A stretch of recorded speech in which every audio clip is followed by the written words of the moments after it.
அமரர் கல்கி அவர்கள் தனது பொன்னியின் செல்வன் புதினத்தில் பல பாடல்களை அந்தந்த காட்சிகளின் தேவைக்கு ஏற்ப இணைத்திருக்கிறார். இந்த பாடல்களை கதாமாந்தர்கள் இசையுடன் பாடியதாகவும் அவரது நாவலில் குறிப்பிடப்பட்டுள்ளது. இந்த நாவலை படிக்கும் போது அந்த பாடல் வரிகளை நாம் இசையுடன் பாடிக்கொண்டே படித்திருக்க மாட்டோம் என்பது உண்மை.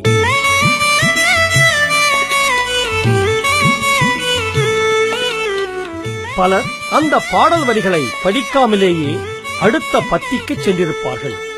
ஆனால் ஒலி புத்தகங்களின் நிலைமை அப்படி அல்ல. வசனங்களும் வர்ணனைகளும் ஒலி வடிவில் இடம்பெறும் போது பாடல்களும் காட்சிக்கு ஏற்ப இசை வடிவில் இடம்பெற வேண்டும் அல்லவா? ஆகையால் அவர் குறிப்பிட்டிருந்த எல்லா பாடல்களையும் இசையமைத்து பாடகர்களைக் கொண்டு பாட வைத்து பொன்னியின் செல்வன் ஒலி புத்தகத்தில் இணைத்திருந்தோம்.